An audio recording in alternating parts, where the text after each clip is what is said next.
Est-ce que tu peux m'expliquer un peu où est-ce qu'on est, ta ferme? Alors ici, on est entre Châtelain et Douarnenez dans le Finistère. On est sur la pointe de Bretagne. Un chouï plus loin, c'est la mer. Un peu plus blanc et puis on arrive en Amérique. Ouais, tout à fait. On y est presque. Donc un climat assez océanique qui est pas très froid, mais souvent pluvieux. Il y a des entrées maritimes, donc c'est pas toujours très simple. L'exploitation ici fait 150 hectares. Ok. J'en suis installé depuis 2009, en semi-direct pratiquement dès le départ, mais pas sur la totalité de la surface. J'ai commencé doucement avec un voisin qui avait un semoir. Et puis, au fur et à mesure, je suis passé en semi-direct totalement en 2013. Et pourquoi tu as fait le choix de commencer par le semi-direct au début? Parce que j'étais tout seul sur la ferme et puis donc c'était compliqué au niveau organisation, temps, par rapport au labour, reprise de labour et tout ça. Ok. Et puis donc ça c'était le premier argument. Et le deuxième argument c'était aussi que j'avais pas d'élevage, donc j'avais pas beaucoup de fertilisants non plus, donc je voulais gagner un peu en fertilité du sol. Ok. Et une des solutions pour gagner en fertilité, c'était le semi-direct, quoi. Enfin, notamment le semi-direct sous couvert. Pour remettre de la matière organique dans Ouais, le sol. exactement. Ok. Ça me passionnait un peu la biodiversité, et donc je voulais mettre des couverts un peu complexes en place pour obtenir un peu plus de fertilité et de biodiversité. Donc j'ai commencé par du trèfle blanc dans le colza. Et j'ai commencé par ça, et après j'ai développé des couverts multi-espèces, donc à base de févrole, tournesol, vesse, facélie, pas de moutarde. Ouais, non, pourquoi pas de moutarde? Parce que dans ma rotation, en fait, je fais du colza, donc je voulais éviter... Ah oui, pour éviter les maladies, etc. Ouais, exactement. Ok. Donc voilà, et puis au fur et à mesure, j'avais des terrains un peu difficiles, comme là où on est, là c'est des terres assez argileuses, donc Ok. là j'ai eu un peu de mal au début. Et puis finalement avec ces fameux couverts, là la partie est pratiquement gagnée maintenant. Ouais, c'est plus facile. Ah ouais, la terre c'est magnifique, on la voit, la terre elle est belle. Tu vas peut-être plus vite pour semer également, tu as plus de Ouais, créneaux tout à fait, peut-être? ouais. Puis je suis plus tranquille qu'avant. Avant, j'hésitais à semer quand c'était mouillé, machin. Maintenant, ça m'arrive d'y aller même s'il pleut. On va pas dire ça en semi-direct, on sème pas quand il pleut. Si, ça m'arrive de le faire et ça marche. ça marche? Et ça marche très bien. Bon, bah tant mieux.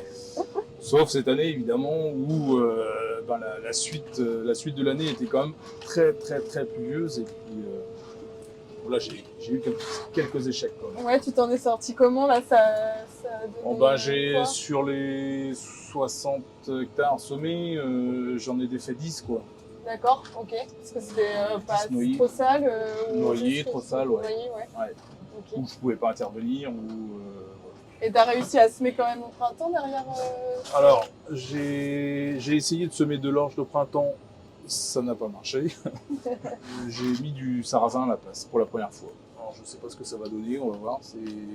C'est pas super, mais bon, voilà, l'année est compliquée donc. Tu faisais pas de sarrasin avant? Non, c'est la première fois que j'en fais. D'accord. Ça faisait longtemps que ça me travaillait parce que je voulais en mettre dans les couverts. Oui.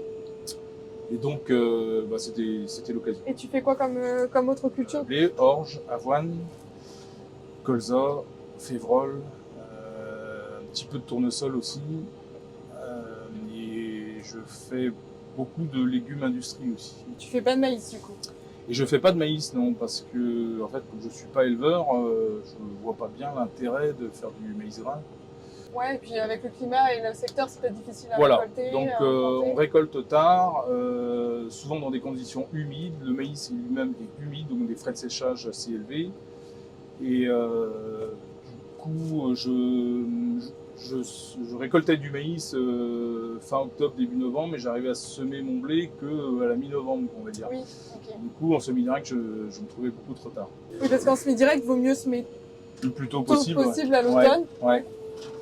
Sauf contraintes, des contraintes de salissement, j'ai des contraintes de régras. Oui, ok. Ok.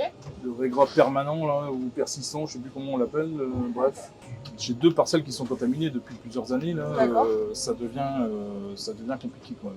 J'essaye d'alterner tout le temps une culture d'hiver, une culture de printemps, une culture d'hiver. J'ai l'impression que je maîtrise un peu le régras, mais je suis pas catégorique. J'ai mis beaucoup de trèfle permanent dedans et le trèfle a l'avantage d'étouffer un peu le régras au départ. Au moins. D'accord, ok. Un petit peu, pas en totalité, mais un petit peu. T'as mis du trèfle permanent, comment tu l'as implanté du coup? Je l'implante avec l'Easy-Drill. Je mets le trèfle dans une cuve et le colza dans la cuve principale avec de l'anti-limace. Alors après, je broie les cannes à la récolte du colza, juste après la récolte du colza, et je laisse pousser le trèfle. Et j'essaye de le garder le plus longtemps possible. Si je peux le garder après le blé, là c'est gagné. Quoi. C'est top. T'as fait un couvert végétal. Ouais, j'ai fait un couvert végétal, j'ai stocké de l'azote et je suis content. Que t'as implanté en une fois avec le colza. C'est quand même assez c'est ça. Ouais, tout à fait. Ah ouais, c'est super. C'est super. Puis voir un tapis de trèfle comme ça, au mois d'octobre, là, avant de semer le blé, c'est génial. Ça te permet peut-être de semer de manière un peu plus certaine aussi. Ah oui, tout à fait, ouais. Je fais juste un peu de glyphosate avant pour calmer le trèfle. Ouais. Et ouais, non, je suis serein là-dedans. C'est le bonheur. C'est le plus impressionnant, c'est quand on a un couvert qui fait 1,50 m de haut, quand on va semer du blé là-dedans. Tu sèmes dedans. C'est un truc de fou, ça. La première fois qu'on sème dedans, on se dit c'est top. Qu'est-ce que je suis venu faire ici? Et puis en fait, non, ça marche très bien. Et j'ai une couverture du sol après, ça fait une espèce de mulch. Ouais. Il peut pleuvoir dessus tout l'hiver, je m'en fous complètement. Ça bat pas. Non, il n'y a pas de battance. Et même j'ai pas de pousse de saleté, je fais pas de désherbage d'automne, pas dans ces parcelles-là. D'accord. Et donc, ouais, non, c'est tout bénef. Ah oui, ça te permet d'enlever carrément le désherbage d'automne dans un gros couvert. Ouais. Ok. Du coup, tu disais que la biodiversité, là, c'est impressionnant. Ah ouais, c'est dans ces couverts-là, et dans les couverts dont je parlais tout à l'heure, là, et dans les cultures de printemps, févrole, tournesol même. C'est incroyable de voir le monde qu'il y a là-dedans quand on leur fout la paix, en fait. Ok. Et ça butine, ça bourdonne. Tu fais plus d'insecticides? Je ne fais plus d'insecticides, non. Ok. Tu fais un peu de fongicide? Je fais toujours du fongicide. Okay. Enfin, c'est selon les années. En fait, je fais un peu au cas par cas. Je fais plus systématiquement non plus. Je vais voir avant. Chose que je faisais pas quand j'étais plus jeune. Mais je dis, moi, je vais voir d'abord. Et puis, je dis, mais il y a des pucerons, il y a des coccinelles avec. Oui, mais la coccinelle ne mangera pas assez de pucerons pour ne pas attaquer les pois. Et ben, on verra bien. Et du coup, tu récoltes des pois? Et je récolte autant de pois que les autres. Et j'ai sauvé ma biodiversité, quoi. Et on peut même revenir les voir après, parce qu'on les voit, les larves de pucerons qui sont bouffées avec les coccinelles. Avec les coccinelles, ouais. Ça te fait gagner de l'argent, et je gagne de l'argent, et puis je sauve ma biodiversité. Donc j'ai tout gagné. Parce que le semi-direct, c'est aussi ça, c'est en faire le moins possible, quoi. Moins on touche le tracteur, mieux c'est. Ça veut dire qu'on fait une économie. Là, je suis à bas régime. Moins je vais haut en régime parce que j'arrive à le tirer sans problème. Je gagne du gasoil. Ouais. Je gagne du temps. C'est tout. Puis c'est une tranquillité, quoi. Moi, je reviendrai pas en arrière rien que pour ça, quoi. On développe des choses, on se creuse un peu les méninges, on cherche, on essaye, avec plus ou moins de réussite, bien sûr. Il y a des échecs. Hein. J'essaye de garder des carrés pour faire des essais de culture. J'ai essayé du soja, j'ai essayé du tournesol, j'ai essayé du sorgho.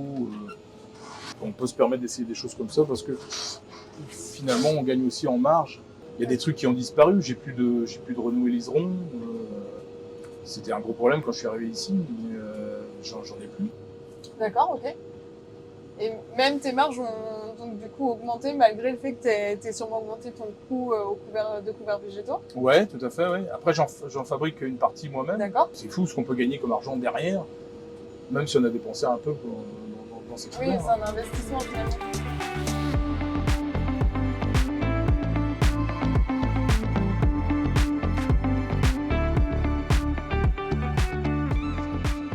Tu sèmes quoi là? Je sème un mélange avoine, vesse, facélie, tournesol, après un blé. Ok, t'avais un blé, tu l'as récolté quand ton blé? J'ai récolté le blé autour du 25 juillet. Ta parcelle, elle fait combien d'hectares là? Là, on est sur une parcelle qui fait 7 hectares sur le blé et 5 hectares sur le sarrasin. Sur le sarrasin. T'as un rond là, ça a été beaucoup Voilà. plus humide. Alors, c'est une parcelle qui a été noyée. J'avais semé du blé jusqu'en bas, Ouais. sur toute la parcelle, et tout le bas de la parcelle a été noyé avec la pluie de cet hiver. Donc, j'avais décidé de mettre de l'orge de printemps dedans. Et c'était pas possible. À ce moment-là, la terre était toujours mouillée. Et donc j'ai attendu, et puis j'avais plus que la solution du sarrasin. T'avais réussi à faire ton blé à quelle période du coup? J'avais semé le blé, celui-là a dû être semé autour du 20 octobre. Ok, donc avant les grosses pluies quoi. Ouais. Bah là t'étais en semi-direct du coup Oui, pour semer ton blé, semi-direct, tu l'avais ouais. semé dans un couvert ou... Non, là c'était après haricots. Ma problématique c'est après haricots. J'arrive pas à semer des couverts qui poussent assez. On ramasse les haricots début septembre, mi-octobre, on est un peu juste.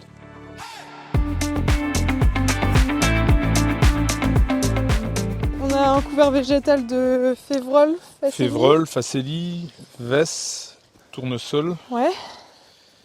Et donc implanté après des petits pois aux légumes. Ok.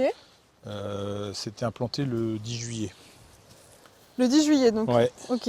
Et la particularité du pois, c'est que en général les terrains, même les années humides, les terrains sont super secs. Ok. Après la récolte, le pois a tout pompé. Et donc l'intérêt du couvert, c'est de le semer le plus rapidement possible dans la fraîcheur des fans de pois pour qu'ils démarrent le plus vite possible, quoi. Ouais, on les voit à la surface, là, Voilà. les fans de pois. Ok. Et ça va se dégrader à une vitesse, c'est incroyable. On se demande où ça part, mais il y a du monde en dessous pour les manger. Dans le ventre des vers de terre, Exactement. Ouais. Sème ça, le tournesol, je le mets à 10 kg à peu près. Ouais, ok. Le mélange Vesse Facélie, 8 kg. Et donc tu avais quoi avant tes petits pots de consommation? Alors là, j'avais mis un mélange avoine, Facélie, Vesse. Aussi. Avoine, Facélie, Vesse, c'était un couvert végétal? Ouais. Et donc c'était après un blé. D'accord. Et donc le couvercle je laisse tout l'hiver et je le défais aux alentours au mois de mars à peu près, quoi. T'implante comment tes pois? Je sème avec le Sky.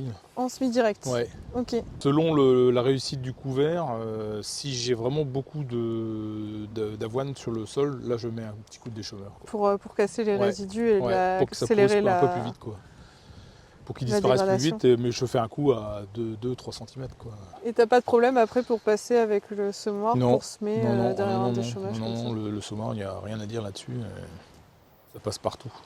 Ton exploitation agricole elle a plusieurs sites. Et oui, tu avais quelque chose d'assez hétérogène? J'ai 4 sites différents. Sur le bord de mer, j'ai des terrains très légers, presque sableux.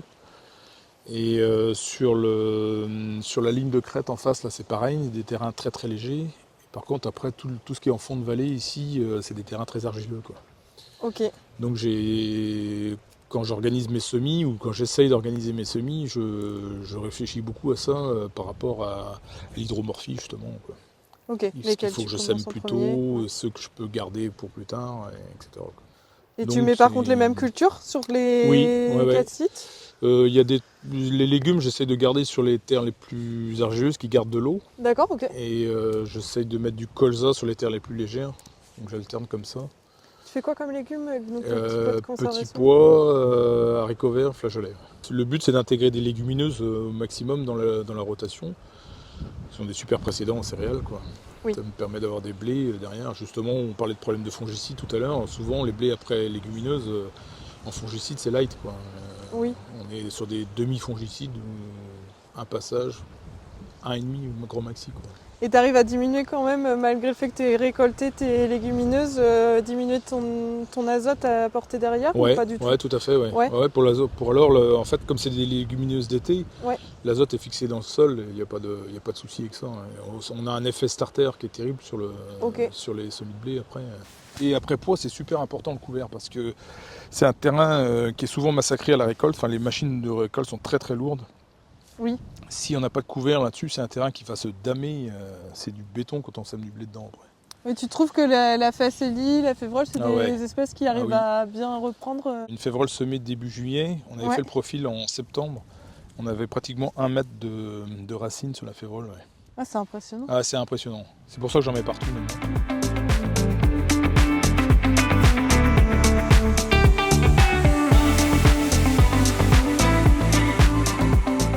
Là, le trèfle, il a été implanté après... Avec le colza, ça fait 1 an, quoi. On voit les cannes de colza qui sont en train de se détruire, mais il est impressionnant, le Ça, c'est tapis de trèfle. ma première parcelle, la problématique raigra. Il y a 2 ans, j'avais de l'avoine dedans, je ne l'ai pas ramassé. Tellement il y avait de raigra dedans. Et là, on voit, il est là, hein, le raigra, c'est ça. Hein. Mais je trouve qu'il y en a beaucoup moins qu'avant. Est-ce qu'il est étouffé par le trèfle Et c'est quoi comme trèfle que tu as mis? C'est un trèfle blanc nain. Ok, il est vachement développé. Et de Louya. Et donc là, avant le semis du blé, tu broies? Là, je vais faire parce que je veux broyer les rumex. Les rumex, ouais. Et en temps normal, je laisse comme ça, je sème dedans comme ça. Si je peux, je le donne à un voisin éleveur, donc qui va le faucher début septembre, mi-septembre. À ce moment-là, je le laisse repartir. Pendant 1 mois, il va refaire exactement la même chose que ça. Sauf que ce sera beaucoup plus propre, il n'y aura plus de canne, il n'y aura plus rien. Et je sème directement dedans comme ça. Je fais un peu de glyphosate avant pour le freiner, pour que le blé ait le temps de pousser. Tu mets un peu de lisier Ouais, je mets un peu de lisier, ouais. J'ai un plan d'épandage avec un voisin, ouais. Tu penses à comment? À la tonalisier. Tonalisier? Ouais. Et c'est ce qu'on voyait tout à l'heure dans l'autre parcelle, hein, les passages de roues, là, c'est quand même impressionnant hein, de voir les laitrons, chardons qui s'arrêtent pile poil au passage de la tonne. C'est l'exemple de biodiversité aussi, j'aime bien voir les talus autour des champs, j'en ai même planté. Là, ça, c'est des trucs que j'ai plantés. Okay. J'aime bien voir les buses, éperviers, tout ça. J'ai l'impression de gagner de l'argent avec ça aussi. Oui, ça te contrôle, tu as des problématiques de mulots. De mulots, ouais. Et tu sens que dans les zones où tu as beaucoup de haies, etc., tu en as moins. Ouais. Je me rappelle, j'ai une parcelle un peu plus bas, quand j'ai planté la haie dedans, quelques mois plus tard, il y avait des buses dedans. Il y a eu des petits après et tout. Non, là, c'est gagné. Tu chôles un peu Ouais, ici, je chôle un peu. Quoi je chôle un peu. Ici, c'est des terres très légères, donc je vais mollo. Ouais. En bas, je fais régulièrement, tous les 4-5 ans. Tu mets quoi, du carbonate? Du carbonate, ouais. Je mets 700 kg de carbonate à peu près tous les 4 ans. Tu fais des analyses de sol un peu? Ouais, tous les 4 ans aussi. Ok. En fait, je fais des analyses de sol à chaque fois que je reviens en légumes. Ok. Et parce que l'OP Légumes me paye une partie de mes analyses. Bon, ça m'arrive d'en faire autrement ailleurs, c'est quand je reprends du terrain pour suivre un peu l'évolution. Ouais. Okay. J'aime bien les analyses de sol, c'est un truc qui me parle. On apprend vachement de choses avec ça. Quand on sait les lire, c'est un super indicateur. Tu as combien de taux de matière organique d'ailleurs dans tes parcelles? Je suis à 4,5, 4,5 quoi. Ok. T'as augmenté un peu depuis que t'es en semi direct ou pas? Parce que tu me disais tout à l'heure. J'ai augmenté, quand j'ai démarré, on était autour de 3 ici. Ok. Donc en 15 ans, je gagnais 1,5 point. Bon, merci Marc. Merci pour de rien, c'est un plaisir. C'était un plaisir de voir la ferme, la mer. Ouais. On l'a pas vu beaucoup. Hein. Non. On s'en approche, on s'en rapproche. Non, merci beaucoup. Non, c'était sympa, une bonne petite visite là. Il va falloir qu'on revienne. Oui. Pour voir la tronche de ces couverts. Dans 2 mois, ouais.